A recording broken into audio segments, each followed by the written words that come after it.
And today we are going to discuss on a new topic that is string. So in the previous lecture we had learned about array, and in this lecture we are going to learn about string. So what is actually string? Is it similar to array or is it a bit different from that? What are the implementations of that, and how can we learn string from the real life examples? So what is our topic for today is that string in C++. So let's begin for today. Let's go. So guys, I will be teaching you everything in detail. And if you want to have these types of contents, do hit a like for this video and do subscribe the channel for supporting me. Now, moving on to the real life examples or understanding what is actually string from the real life examples. So, what is it? Uh, let me tell you an example. Just suppose you want to store some names of some students in a class. So just suppose this is a oops, this is not a pen. Okay. So this is a class. Now suppose this is a class. Okay. This is an actual class. I'm talking about the school class. So this is a class where you want to store the name. So the name you're storing, suppose the one of the boys' name is Ram, other boy's name is Dave, other boy name is Ravi. So if you want to store, you can store it in this class. And what we will be calling then this particular thing. So this particular thing is actually a variable which is storing these different names. But how can we store these different names in this particular variable? Now, what are these names actually called in the concept of C++? So the names, these types of characters, these types of things that you're using are actually called string in C++. Now, this particular thing, if you suppose it's like a, just suppose I've taken a name from it. Just suppose I've taken a name called Dave from it. Now this Dave is a string, and this particular D, E, and V are characters of it. Okay. So what are the things? What you to remember is that this particular D, E, V is a string, and the particular each and every letter that is present, that is D, E, and V are the characters of it. Now, how are actually how is this particular name being stored in C++ in the form of string? Now just see to that. So when we actually in the last lecture you have heard about the array. I have taught you about the array. If you're not seen the particular video, just go and have a look of that. So actually, this is also a type of array itself where the name is being stored.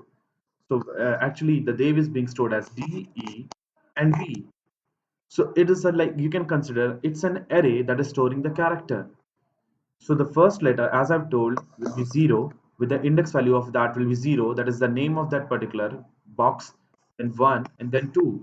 So if you want to access particular character, suppose E, what you have to do is that suppose this particular array name or the actually the string name is anything like str, then how can we access that particular E? So we will write str and then bracket we will write E. Oops, sorry, not E actually. We will write the particular index value, that is 1. So this will give me E. In the similar fashion, you can get str of 0 as D, str of 2 as V. Okay. Now let's discuss the coding concept in that. What is the coding concept actually involved in string? Variable as string str. Okay. Now I can store particular value here as Dave in this form. And then if I want to access, or I can do what, I can also take the input as seen str.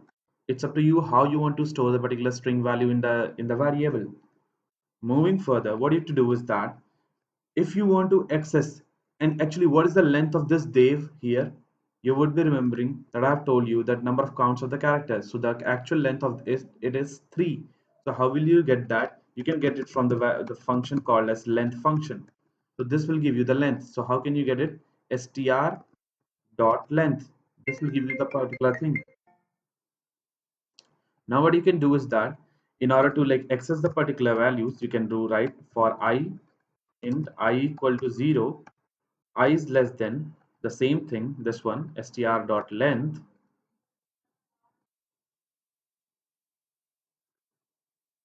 Let me just increase the size.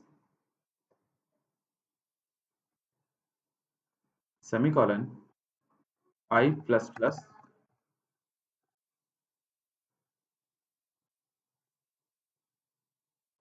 and then you can access each and every character. So what you can write is here is cout str of I, and this will give you the values as it is defined. So what we are supposing we are just removing this particular thing, and whatever letter you now you give, like suppose if you're in the str, if you have given the name as Devyansh, or we can say Dev. So what it will print is, firstly it will print str of I. At initially our I value is 0, so it will just do is 0 1 2. So firstly it will print 0, str of 0, that is D. Then it will it will take 1, and then it will print str of 1, that is E. And then it will become 2, and it will write str of 2, that is V. And then the I value will become 3. And since 3 is as you have know that str dot length, it actually returns the length of the string, that is 3. So 3 is less than 3 is false, that will break, and this results your final answer as Dave. So this is the actual string basic concept that you have to remember in C++. Hope you like the video. Do like the particular video. If you like the video, do subscribe to our channel and be connected. And remember one thing, that what you have to do? You have to subscribe and be happy.